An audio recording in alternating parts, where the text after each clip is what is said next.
Okay, सो हमारा topic कौन सा चल रहा था? हमने मौर्यन कंप्लीट कर लिया एंड अभी हम जो है वो किस पे है, पोस्ट मौर्यन वाले किंगडम्स पे थे।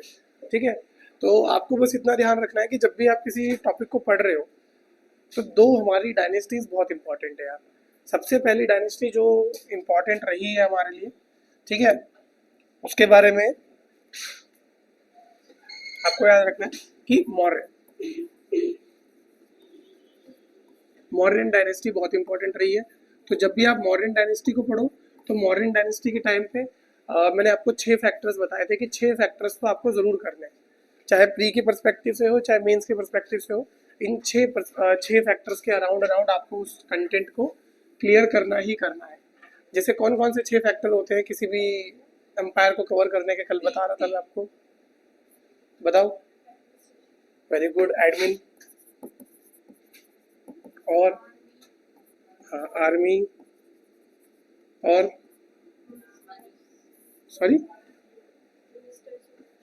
मिनिस्टर्स हो गए तो एडमिनिस्ट्रेशन में तो आ जाएंगे। कैपिटल वो एडमिनिस्ट्रेशन में आ जाएगा बेटा। इकोनॉमी, सोसाइटी, ठीक है, रिलीजन, एंड लास्ट आता है आर्ट एंड कल्चर। क्लियर? ये 6 चीज तो मिनिमम है जिनको आपको याद रखना है। अब जब आप आर्मी की बात करोगे तो यहाँ सिर्फ आर्मी नहीं, इसको थोड़ा सा एक्सपैंड कर देना, इसका होराइजन, इसको लेना मिलिट्री कॉन्क्वेस्ट।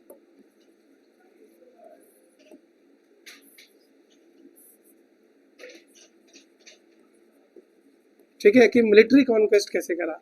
जैसे अगर मैं मौर्यंस की बात करूं तो मौर्यंस में चंद्रगुप्त मौर्य ने किस तरीके से अपने टेरिटरी को एक्सपेंड किया था। फिर उसके बाद आपका कौन आए थे, बिंदुसार। बिंदुसार के बाद अशोक आए जिन्होंने मैक्सिमम एक्सपेंशन किया। तो ये सारे जो एक्सपेंशन होते थे ये कैसे करे, तो आर्मी कहने का मतलब समझे आप, कि जो भी उनका मिलिट्री एक्सपेंशन हुआ किस तरीके से हुआ, कौन कौन सी टेरिटरी को उन्होंने एक्वायर किया। तो जब आप इसकी बात करोगे तो यहाँ पे साइड बाय साइड आप जोग्राफिकल एक्सपेंशन भी इसका पढ़ लोगे। तो टेरिटरी, कि टेरिटरी कैसी हुआ करती थी, क्षेत्र कैसा हुआ करता था, ये आप लोग यहाँ पर ध्यान रख लेना।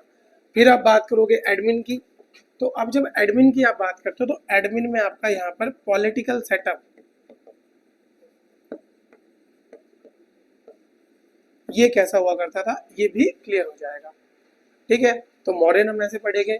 सेम लेवल पे अब आपको पोस्ट मॉडर्न पढ़ने थे। जब आप पोस्ट मॉडर्न पढ़ोगे तो कुछ पोस्ट मॉडर्न तो हम ऑलरेडी पढ़ चुके हैं। ठीक है, जैसे सबसे पहले पोस्ट मॉडर्न हमने पढ़े कौन से, इंडो ग्रीक्स। ठीक है, इंडो ग्रीक्स में हमारे कौन आए थे, कितने आए थे इंडो ग्रीक्स में, 4 आए थे शायद, मतलब जो नॉर्थ वेस्ट पार्ट में थे उनमें 4 आए थे। एक इंडो ग्रीक आए, इंडो ग्रीक के बाद कौन आए थे, शकाज आए थे। ठीक है, इंडो ग्रीक्स, फिर उसके बाद शका, शका के बाद पार्थियंस, और पार्थियन के बाद कुषाण। यहाँ तक तो हमारा पूरा हो गया। कुषाण में हमारा कौन था, कनिष्क था। कनिष्क ने क्या क्या किया था वो याद है। एक कनिष्क की 2-3 फीचर जो आर्ट एंड कल्चर के बहुत इंपॉर्टेंट है, जो हम आज भी पढ़ते हैं, बताएगा कोई मेरे को? जो मैंने बताया था, इसका एक तो गोल्ड कॉइन से रिलेटेड था कि गोल्ड कॉइन में क्या क्या चेंजेस किया, साथ साथ इन्होंने स्कल्पचर, स्कल्पचर कैसे बनाए, ये 2-3 चीजें मैंने आपको बताई थी। जैसे गोल्ड कॉइन में इन्होंने नाम प्रिंट करवाने शुरू कर दिए थे और खुद को एज अ टाइटल देने लग गए थे, किसके रेफरेंस में, देवताओं के रेफरेंस में। ठीक है, अपने जो भगवान वगैरह होते थे उनको यहाँ पर उनके नाम वगैरह प्रिंट आपने करने शुरू कर दिए थे। तो ये कुछ इंपॉर्टेंट फीचर थे। फिर कुषाण के टाइम पे आप देखोगे कि अगर रिलीजन वाइज देखूं मैं, हाँ रिलीजन वाले फैक्टर में, तो रिलीजन वाले फैक्टर में क्या आ जाता है, बुद्धिज्म। ठीक है, बौद्ध संगति इन्होंने कराई थी। आर्ट एंड कल्चर में आपका स्कल्पचर आ जाएगा। इकोनॉमी में आपका गोल्ड कॉइन आ जाएगा। ठीक है, टेरिटरी फिर आप याद रख लेना, टेरिटरी की जब हमने बात करी तो 2 जगह इनकी कैपिटल हुआ करती थी। कहाँ कहाँ पे, पाटलिपुत्रा में, कहाँ होती थी बताओ, कनिष्क की पहली कैपिटल कहाँ थी, पेशावर। यस, दोनों ने सही बोला, पेशावर या पुरुषपुर दोनों ही नाम थे उसके, और दूसरा था मगध। ठीक है, मगध उसकी सेकंड कैपिटल हुआ, सॉरी मथुरा, सॉरी हाँ, मथुरा उसकी सेकंड कैपिटल हुआ करती थी। सो ये याद रहेगा आपको, ठीक है। अब इसी तरीके से ये जो 6 फैक्टर है ना, इसी 6 फैक्टर्स पे आपको अपने आगे के नोट्स भी याद करने हैं। क्लियर? चलो सो यहाँ पर देख लो एक बार जरा टाइमलाइन। सबसे पहली टाइमलाइन ये आपका, वैसे तो मैंने एनसीईआरटी से ही उठवाया है, ठीक है। एनसीईआरटी में आप देखोगे तो ये टेबल हर चैप्टर के बाद मिलता है। मैं यूजुअली इसको शुरू में यूज करता हूँ नेक्स्ट चैप्टर के। तो अब देखो यहाँ पे 500 to 400 BC ruler of Magadh consolidated power. 327 के लगभग में कौन आ गया था यहाँ पे? अलेक्जेंडर आ गया था। और अलेक्जेंडर कहाँ का था? मैसिडोन का था। फिर आया आपका 321 BC जब चंद्रगुप्त मौर्य प्रोमिनेंस में आ गए थे। तो क्रोनोलॉजी देखो आप कौन कब आया, यहाँ से आपको आइडिया लग जाएगा। फिर 272 268 के लगभग में कौन आया? अशोका। अब हम इतना डिस्टिंक्शन क्यों ले रहे हैं इसमें बताओ? क्योंकि 4 साल जो ये थे ना, लगभग लगभग 4 years ऑफ स्ट्रगल चला है इसका। किन के साथ? अपने भाइयों के साथ, ठीक है। भाइयों के साथ लड़ाई चलती रही, भाइयों के साथ जो युद्ध चला या फिर भाइयों को जो मारा वगैरह, तो उसमें लगभग लगभग 4 साल लग गए इनको प्रोमिनेंस में आने में। तो आप कह सकते हो कि जो लास्ट पॉइंट था 268 BC तक तो एटलीस्ट ये पावर में आ ही गए। क्लियर? तो क्रोनोलॉजी देख लेना। फिर मौर्यन काल खत्म कब हुआ? 185 में। और कौन था लास्ट का रूलर? कल मैंने आपको बताया भी था, Brihadratha. Yes, Brihadratha was the last ruler. Brihadratha को हटा के कौन आ गया था? पुष्यमित्र शुंग। अब एक चीज देखो, यहाँ पे मौर्य खत्म हुए, लेकिन इंडो ग्रीक्स जो है वो 200 से आगे, मतलब 15 साल पहले ही आना शुरू हो गए थे। तो आप देखोगे कहीं कहीं पर ना ये टाइमलाइन ओवरलैप कर रही है। तो यहाँ पे मौर्यंस का एंड फेज चल रहा है और इधर पे ग्रीक्स की एंट्री हो रही है। क्लियर? यहाँ पे जब मौर्यंस को शुंग हटाएंगे तो ये मेन पावर में आ जाएंगे। तो इधर पे शुंग है और इधर पे फिर ग्रीक्स को हटा के कौन आ जाएंगे? शकाज आ जाएंगे। और कल मैं आपको बता भी रहा था कि शकाज के साथ डायरेक्ट लड़ाई किसकी हुई थी? शुंग की हुई थी ना, है ना। जिसमें 2 शुंग का हमने नाम सुना था, पुष्यमित्र शुंग और अग्निमित्र शुंग। ठीक है, पुष्यमित्र शुंग के बारे में याद रखना, उनके टाइम पे एक कवि हुआ करते थे, कौन? कालिदास। कालिदास की किताब मालविका अग्निमित्र, ठीक है। उस मतलब कालिदास की उस किताब में कौन से शुंग का जिक्र था? यस, अग्निमित्र शुंग का जिक्र था। क्लियर? तो ये कंफ्यूजन कभी मत रखना कि बुक किसके टाइम लिखी गई, लेकिन लिखी किसके ऊपर गई। दोनों अलग अलग शुंग है। लिखी किसके टाइम पे गई है? पुष्यमित्र शुंग के टाइम पे गई है। उस किताब के अंदर बारे में किसके लिखा है? अग्निमित्र शुंग के बारे में लिखा है, ठीक है। वो मालविका अग्नि जो लिखा है वो अग्नि, अरे क्या हाँ, अग्निमित्र कौन है आपका? जो शुंग थे आपके, जो प्रिंस हुआ करते थे उस समय के। क्लियर? तो यहाँ पर आप देख सकते हो इंडो ग्रीक कहाँ पर आ गए थे? नॉर्थ वेस्ट में आ गए थे। चोला, चेरा, पांड्या साउथ इंडिया में। अभी इसको देखो अलग से पढ़ेंगे, ठीक है। इसे बोला जाता है संगम एज।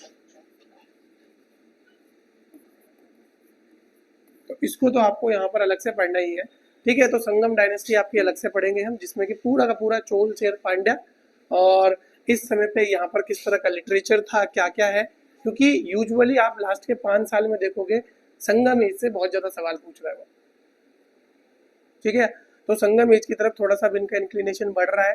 तो आप देखोगे कि आपको ये तो पढ़ना ही पढ़ना है, साथ साथ आप थोड़ा सा संगम एज भी जाना पड़ेगा। पिछले 2-3 सालों में, मतलब अगर आपको रफ आइडिया बताऊं, 24, 25, ठीक है, 26 का भी पेपर हुआ नहीं, अभी होगा आई थिंक इसी महीने है ना, मई शुरू हो गया। तो 24 एंड 25 के लगभग में आप देखोगे कि संगम एज से क्वेश्चन आए ही आए हैं।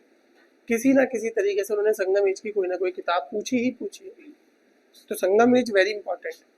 तो संगम एज हम यहाँ पर देखेंगे। सातवाहना हम कर ही रहे हैं। सातवाहना का अभी तक हमने सिर्फ शुरू के 2 एस्पेक्ट पढ़े हैं, कौन कौन से? एडमिनिस्ट्रेशन और मिलिट्री वाला एस्पेक्ट अभी तक हमने पढ़ा है कि लड़ाई वड़ाई हमने समझी, कौन किससे लड़ा। जैसे हमने देखा गौतमी पुत्र सतकर्णी किससे लड़े थे, देखो क्या लिखवाया था कल है। यस, शका रूलर से भी लड़े थे। और किसी के बारे में भी लिखा है हमने, हाँ। Yes, clear. फिर यहाँ पर देखो शका रूलर्स कब आ गए, 100 BC 200 BC के लगभग में। तो Shaka people from the central Asia, ये नॉर्थ वेस्ट में आए, रोमन ट्रेडिंग और गोल्ड कॉइनेज लेके आए। 78 के लगभग में कौन आ गया था आपका, कनिष्क आ गया था। टाइमलाइन के हिसाब से देखते चलना, जब टाइमलाइन से कंपेयर करते चलोगे तो आपके दिमाग में एक पूरी की पूरी क्रोनोलॉजी बन जाएगी, कौन पहले आया कौन बाद में आया, है ना। नॉर्मल पढ़ते पढ़ते कैरेक्टर्स के नाम आगे पीछे हो जाते हैं, बट टाइमलाइन पढ़ते जब आपको क्लियर आइडिया हो जाएगा कि हाँ कौन सी टाइमलाइन कहाँ पर है। 100 से लेकर 200 CE, ठीक है। यहाँ पर कौन सा होता है, देखो सातवाहन और शका ने क्या दिए, लैंड ग्रांट्स प्रोवाइड करे। और अगर आपको याद हो, हमने ऐसे ही लैंड ग्रांट्स की बात कहाँ पर करी थी, मौर्यंस के टाइम पे भी करी थी। 2 तरह के दान दिया करते थे, एक होता था ब्रह्मदेव और दूसरा होता था देवदाना। याद है आपको? हाँ जी, इधर किसी को याद है ब्रह्मदेव और देवदाना, सुना है? ब्रह्मदेव किसको दिया जाता था? Very good. और देवदाना? वेरी गुड, ठीक है। तो ये दोनों आपको याद रखने हैं कि ब्रह्मदेव जो ब्राह्मण्स को दिया जाता था और देवदाना जो टेम्पल्स को दिया जाता था, मतलब लैंड जो दान दे दी गई टेम्पल्स को। अच्छा, अब इसमें एक चीज बताओ, एक और बताया था मैंने कि क्या इन पर्टिकुलर लैंड्स पे टैक्स लगता था? नहीं लगता था। बट मान के चलो जिस मंदिर को या जिस ब्राह्मण को वो लैंड मिली है, क्या वो आगे टैक्स लगाने का अधिकार था उसको? यस, उसको आगे टैक्स लगाने का अधिकार था। अब एग्जाम में अगर यही चीज स्टेटमेंट वाइज आ जाएगी तो शायद आप कंफ्यूज हो जाओगे, बट अगर कहानी याद रखोगे तो आप कभी कंफ्यूज नहीं होगे, ये मेरी गारंटी है, ठीक है। क्योंकि देवदान और ब्रह्मदान के ऊपर ऑलरेडी क्वेश्चन आ चुका है, ठीक है। तो ये आपको याद रखना है। फिर अब देखो 320, तो अभी तक हम कहाँ पर हैं, अभी तक हम इस वाले पार्ट तक ही पहुंचे, सातवाहना तक, यहाँ तक पहुंचे।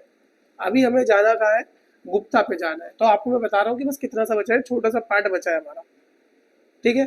तो इसके बाद 320 के लगभग में आपका गुप्ता रूल शुरू हो जाएगा, और गुप्ता में भी सबसे इंपॉर्टेंट गुप्ता के बारे में हम बात करेंगे। जैसे इसके फाउंडर कौन है, किसी को idea? Yes, very good. Founder of Gupta rule is Shrigupta, ठीक है। श्रीगुप्त ने फाउंड किया था ये। इसके बाद यहाँ पर मेन रूलर कौन कौन है, जैसे समुद्रगुप्त, चंद्रगुप्त टू, जिनको विक्रमादित्य का टाइटल भी मिला था, ये देखो चंद्रगुप्त टू। फिर उन्हीं के साथ साथ यहाँ पे वाकाटकास इन डेक्कन, और फिर आप देखोगे यहाँ से शुरू हो जाएगा पोस्ट गुप्ता।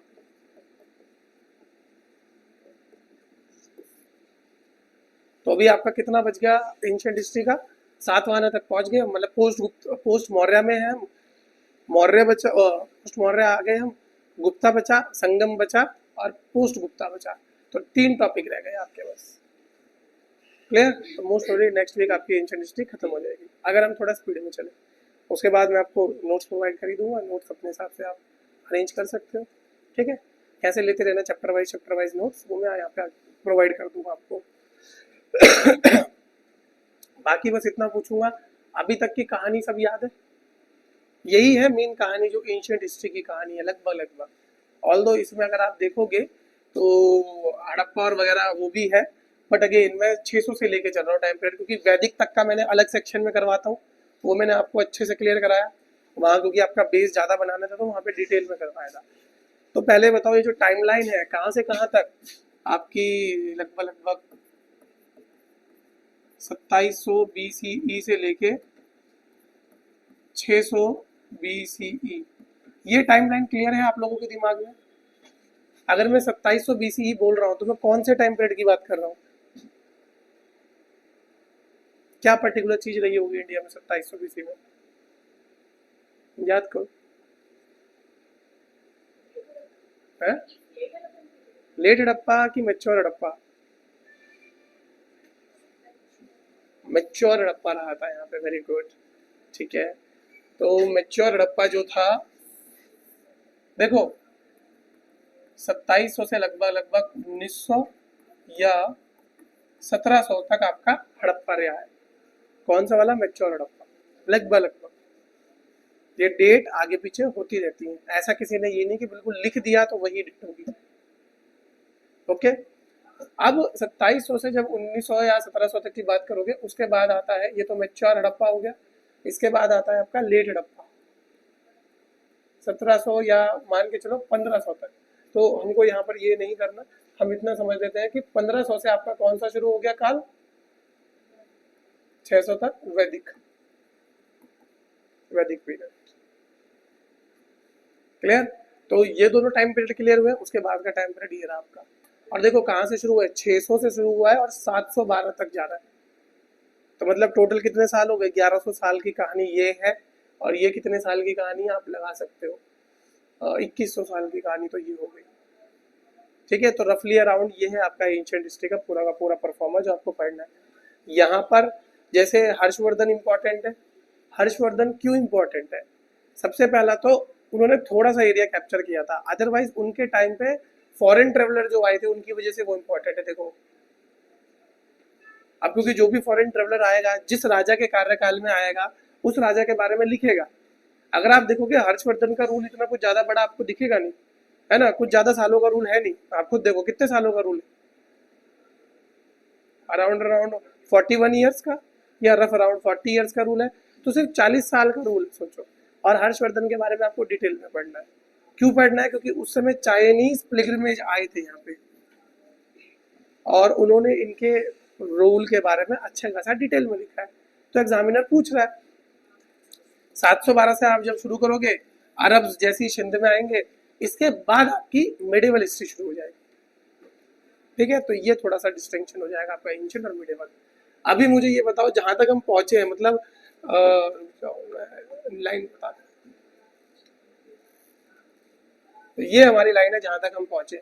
इससे ऊपर के में कोई परेशानी, दिक्कत किसी भी तरह की? किसी को कि सर ये नहीं समझ आया, वो नहीं समझ आया, यहाँ वाला तो बिल्कुल ही ऊपर से गया, बाउंसर गया है। ये जो लाइन मैंने यहाँ पे खींची है, इससे ऊपर की कोई भी परेशानी, दिक्कत किसी में बताओ। देखो जो लेट आए हैं उनको नहीं मैं बोल रहा हूँ, जो शुरू से है उनसे पूछ रहा हूँ, आपको कोई दिक्कत परेशानी? बीच में आएंगे तो बस वही दिक्कत है। चलो वो मेरी दिक्कत तो है नहीं, देखो वो आपकी अपनी दिक्कत है, आप अपनी दिक्कत खुद संभालो। आपको कोई परेशानी? पक्का? इधर पे देवी हो,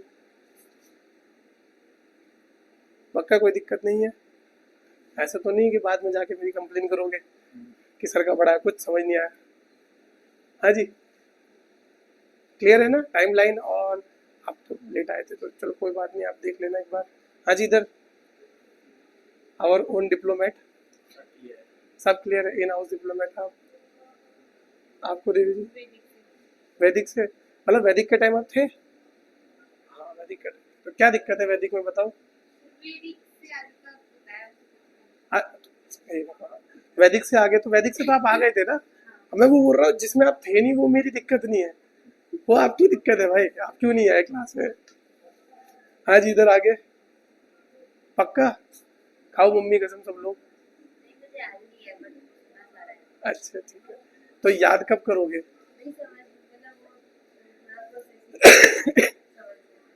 अभी प्रोसेसर अपडेट नहीं हुआ है। हो जाएगा हो जाएगा, चलो ठीक है, चलो क्लियर। सो ये आप देख लो, बस छोटा सा क्विक रिकैप के लिए आपके। सबसे पहले ऊपर पे कौन सा किंगडम है? शुंग है, स्टैब्लिश बाय पुष्यमित्र शुंग। ठीक है, कैपिटल इनकी कहाँ हुआ करती थी? विदिशा हुआ करती थी। और इसी टाइम पीरियड में एक फेमस व्यक्ति बिलोंग करते थे, कौन आपका? पतंजलि। बस ये आपको ध्यान रखना है। फिर यहाँ पर इन्होंने ब्राह्मणिकल रिलीजन को वापस से रिवाइव किया था। तो पहली चीज तो ये हो गई। Second is your Kanvas. Kanvas के जो फाउंडर थे वो कौन थे? वसुदेव हुआ करते थे कणवास के फाउंडर। और इन्होंने क्या किया था यहाँ पर देखो, कन्फाइड टू मगध ओनली, तो एक छोटा एम्पायर था, इनको हटा दिया किसने? सातवाहनास ने। ओके, अब देखो सातवाहनास थोड़े इंपॉर्टेंट है इसलिए उसको डिटेल में पढ़ना पड़ता है। तो इनके बारे में देखो, सातवाहनास का टाइम पीरियड देखो 60 बीसी से लेके 225 बीसी। इनकी कैपिटल देखो कहाँ पर है? ठीक है, पैथान। ये मैं कल लिखवा चुका हूँ आप लोगों को, लिखा है सबने? जिसने नहीं लिखा वो लिख लिया करो ऐसी चीजें। तो पैथान एंड अमरावती दो इनकी कैपिटल रही है, या दो इनके मेन सेंटर रहे हैं जो आपको याद रखना है।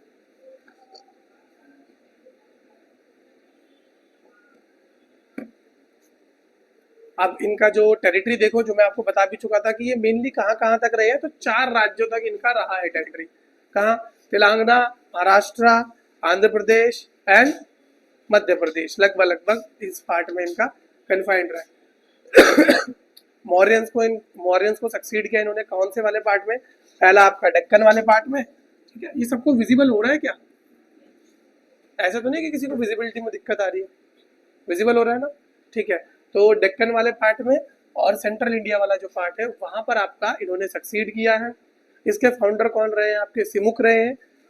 और अगला आप देखोगे तो कैपिटल मैंने बता ही दिया। इनके टाइम पे अगेन ये बहरूच के बारे में हमने पहले भी पढ़ा है, याद करो। और ऐसे ही बहरूच और एक पोर्ट सिटी एक और मैंने आपको बताई थी, ताम्रलिप्ति। बस इतना बता दो, आप लोगों ने ताम्रलिप्ति शब्द सुना है कि नहीं सुना? सुना है? क्या था ताम्रलिप्ति?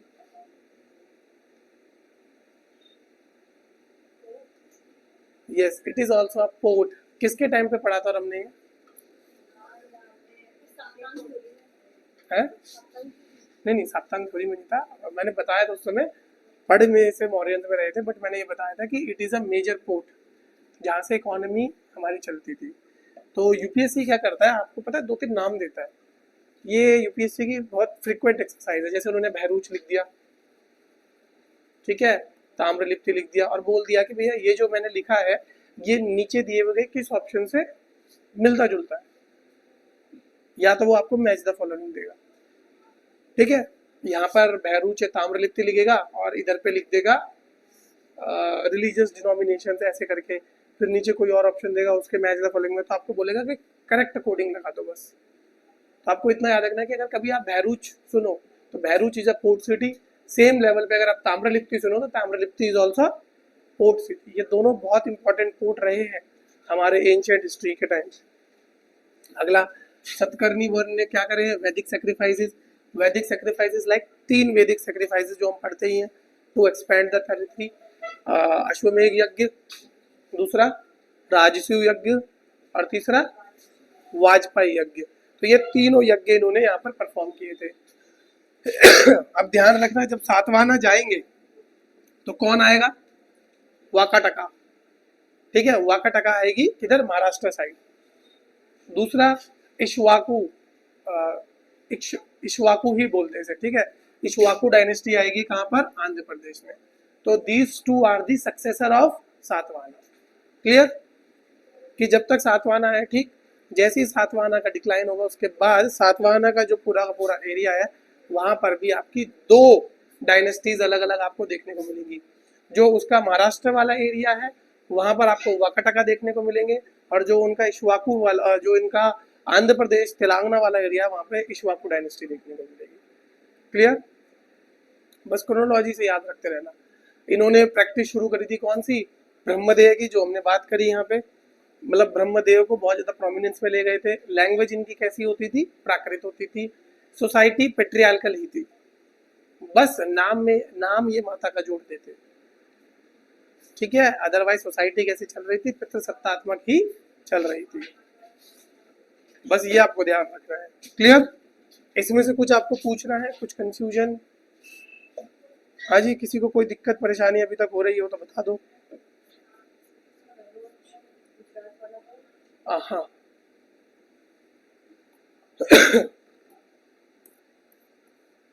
तो हो गया सातवाहना। अब देखो सातवाहने के बारे में क्या क्या इंपॉर्टेंट चीजें हैं। तो सबसे पहले तो इनकी लैंग्वेज देखो, ज्यादा छोटा तो नहीं है ना सबके लिए? ये सबको ठीक दिख रहा है ना? चलो बहुत बढ़िया। अगर आप पहली चीज देखोगे यहाँ पे, सो पहली चीज यहाँ पे क्या लिखी है कि the official language is your Prakrit, but जो स्क्रिप्ट फॉलो करी जाती थी वो कौन सी फॉलो करी जाती थी? ब्राह्मण स्क्रिप्ट, ठीक है। जैसे मैंने आपको बताया था कि script and language both are different thing. Language क्या होती है? भाषा क्या होती है? भाषा होती है। और स्क्रिप्ट क्या होती है? जिस शैली में लिख रहे हो, ठीक है, लिखने का एक तरीका। जैसे हिंदी भाषा की देवनागरी स्क्रिप्ट है, आप देवनागरी स्क्रिप्ट में आप बहुत सारी भाषाएं लिख सकते हो। और मैंने आपको बोला भी था कि उत्तराखंड पीछे से ऐसा सवाल पूछ चुका है ना। तो ये सारी चीजें थोड़ी सी एडिशनल चीजें होती है जो देख लेना। पर कहीं कहीं पर आपको जो प्राकृत है वो तो कॉमनली देखने को मिल रही है, कहीं कहीं पर आपको संस्कृत का जिक्र भी मिलेगा। तो कभी लैंग्वेजेस की बात आए तो सातवाहना के टाइम पे दोनों लैंग्वेजेस आपकी प्रोमिनेंट मिलेंगी। कौन कौन सी बोलो? संस्कृत है, प्राकृत, वेरी गुड। साथ में जो मैंने बोला था practice of tax free villages, tax free village मतलब ब्रह्मदेव, तो वो होता है। तो सातवाहना ने स्टार्ट किया था क्या? Granting tax free villages to Brahmins and Buddhist monk.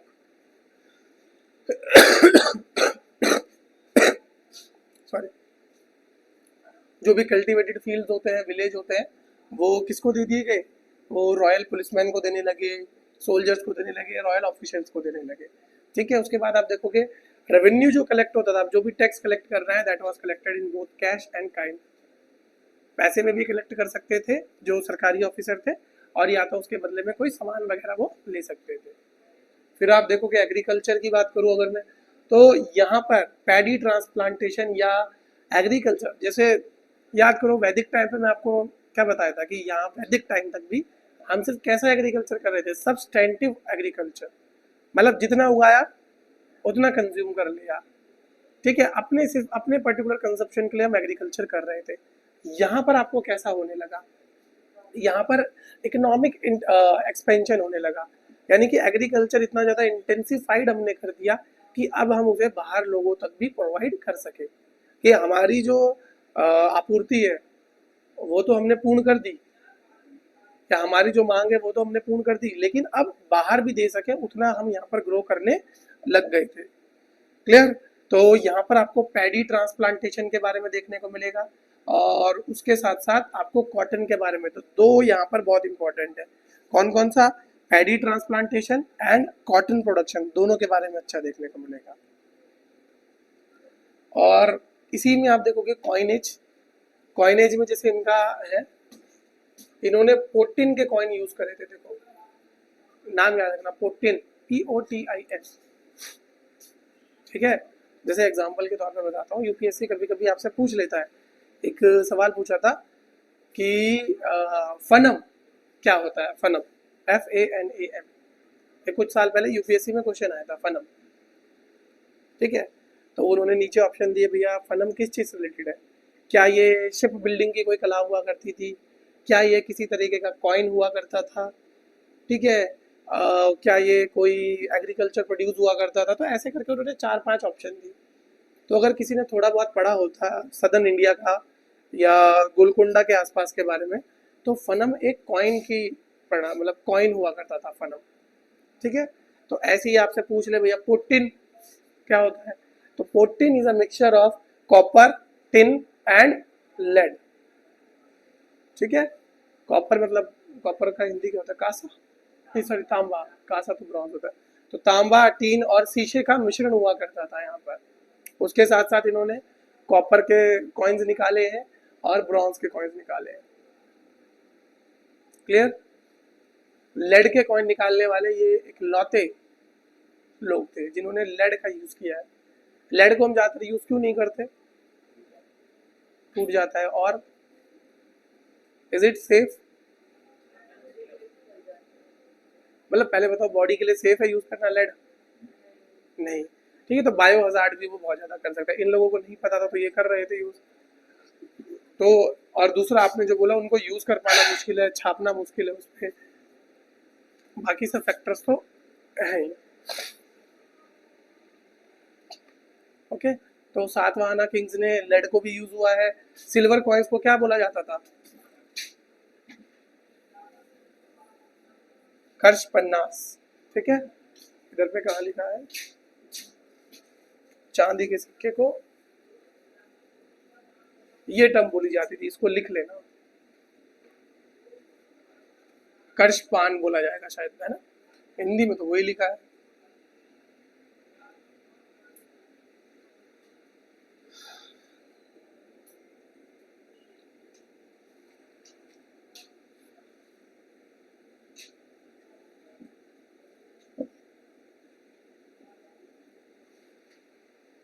Okay, और जो कॉइन्स हुआ करते थे उसमें आपको यहाँ पर एनिमल मोटिव्स या अलग अलग राजाओं के नाम देखने को मिलेंगे। जैसे राजा या जो मेन हुआ करती थी, लाइक सतकर्णी और पुलमावी। तो इनके नाम आपको छपे हुए मिलेंगे। तो या तो एनिमल का मोटिव मिलेगा, यानी कि एनिमल का छपा हुआ मिलेगा, ठीक है, और नहीं तो आपका सतकर्णी का। एक सेकंड आता हूँ।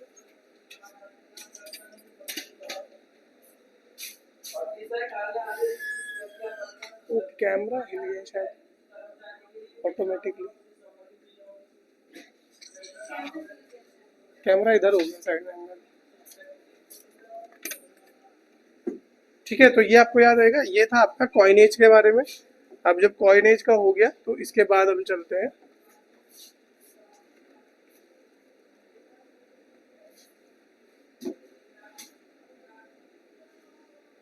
Now we go on to the art and culture of the Satavahanas. तो आर्ट एंड कल्चर किस तरीके का सातवाहना के टाइम फैला।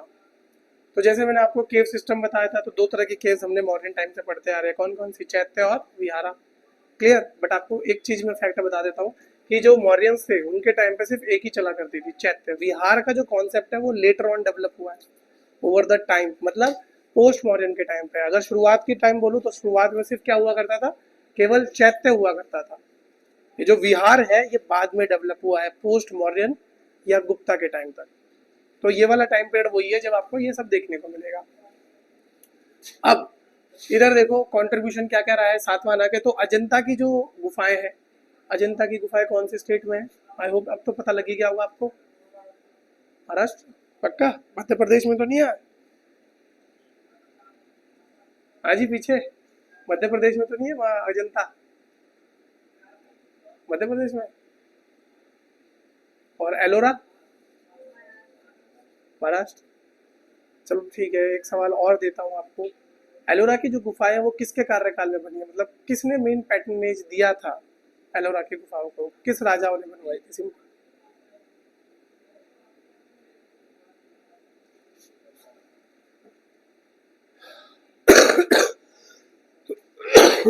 सॉरी। हाँ जी, बताओ बताओ। अगर अजंता का थोड़ा बहुत पढ़ा होगा तो ये भी देख लेते साथ में। देखो तुम इस देश के दो, मतलब इस देश के स्टेट के और इस देश का भी सबसे इम्पोर्टेंट पेपरों की तैयारी कर रहे हो, है ना। अगर तुम बन गए टच वुड, तो तुम इस देश के मोस्ट इम्पोर्टेंट पदों पे बैठोगे जाके, या देश तुम ही चलाओगे। तो एटलीस्ट तुम लोगों के अंदर तो क्यूरियोसिटी होनी चाहिए यार, कुछ जानने की, कुछ नई चीजें सीखने की। पल्लवास पक्का।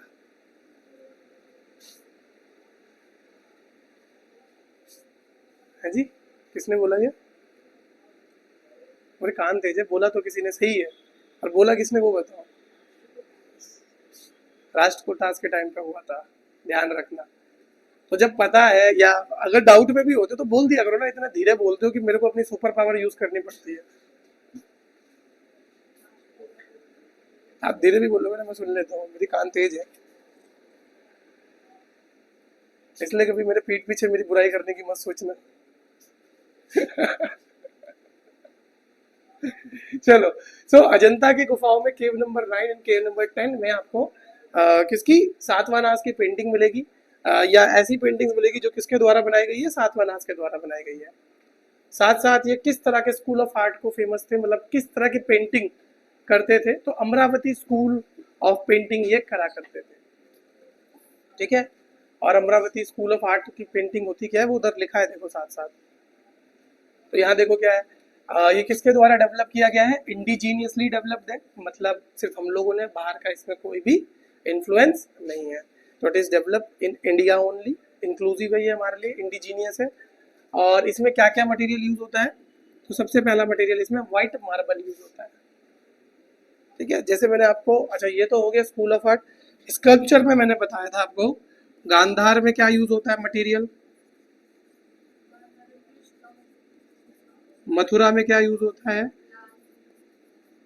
मथुरा में लाल होता है पक्का, एक बार चेक करो दोबारा। गांधार में रेड नहीं होता।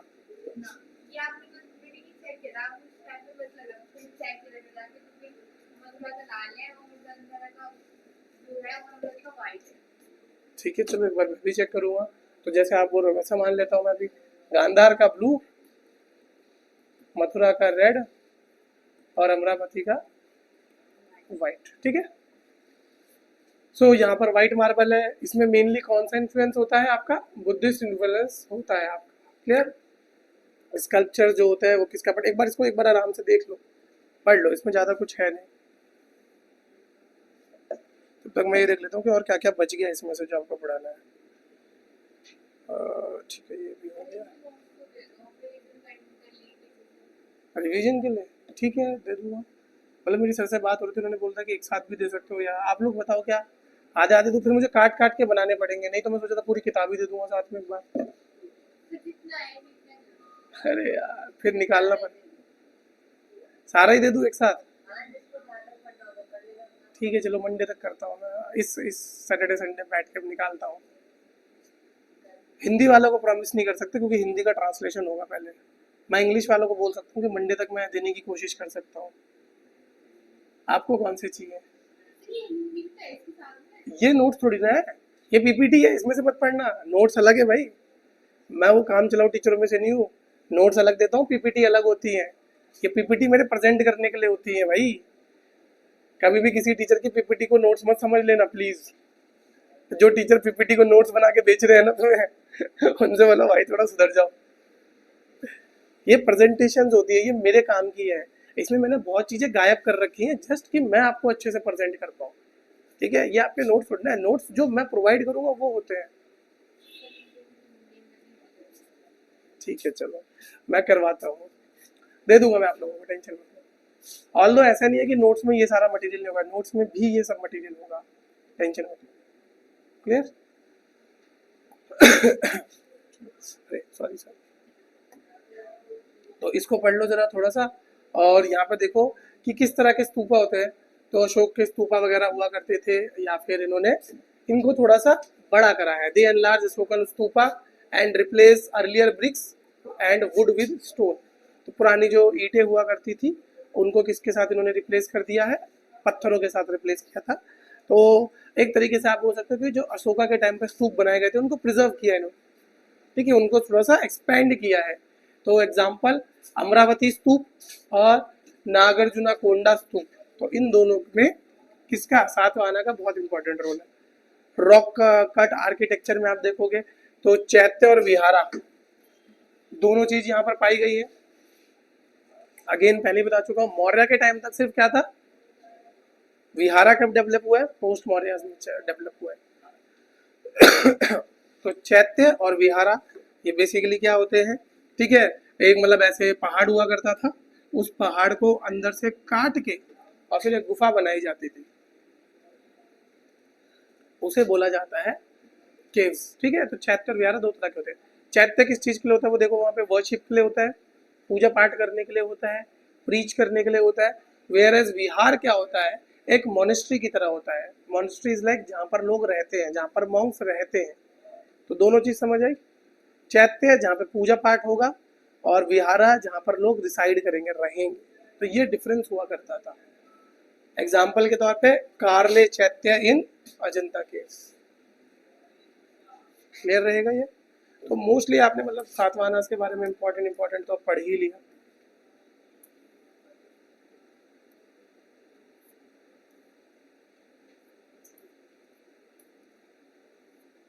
एक सेकंड, आइडिया ऑफ पेट्रोलिनी, ओके, ये थोड़ा सा एनसीईआरटी का है, ठीक है।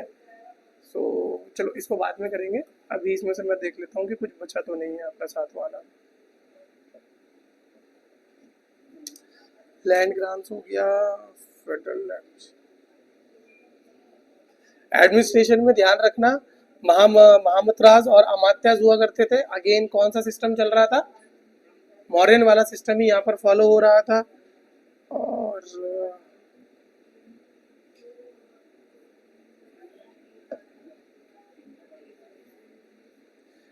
ओके, एक इंपॉर्टेंट चीज है, इंपॉर्टेंट सातवाहना इंस्क्रिप्शन, ये लिख लो, इंपॉर्टेंट सातवाहना इंस्क्रिप्शंस।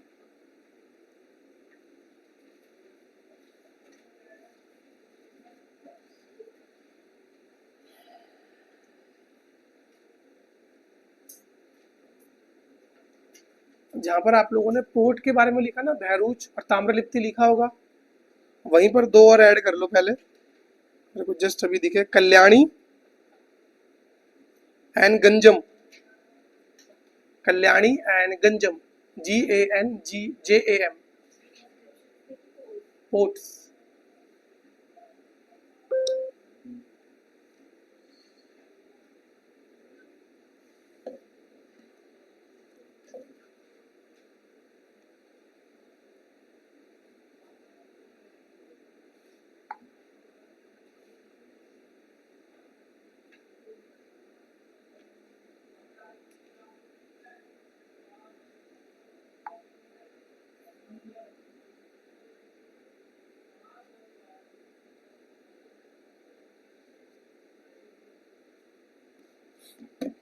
अब आ जाओ इंस्क्रिप्शंस में। मैं नाम बताऊंगा इंस्क्रिप्शन का, ठीक है, और उसके साथ इंस्क्रिप्शन में क्या इंपॉर्टेंट है, किसका इंस्क्रिप्शन है, और फिर देखेंगे डिटेल्स। तो सबसे पहले लिखो कंगन हल्ली, कंगन हल्ली इंस्क्रिप्शन, बहुत बढ़िया, very good. What should I do now? कंगन हल्ली इंस्क्रिप्शन,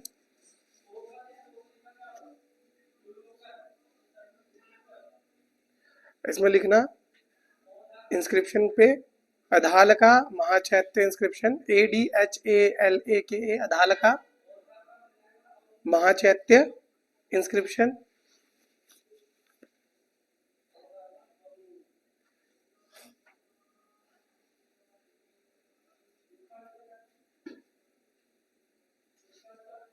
ठीक है, लिख लिया। इसमें लिखो it mentions the name of, it mentions the name of Satavahana rulers, it mentions the name of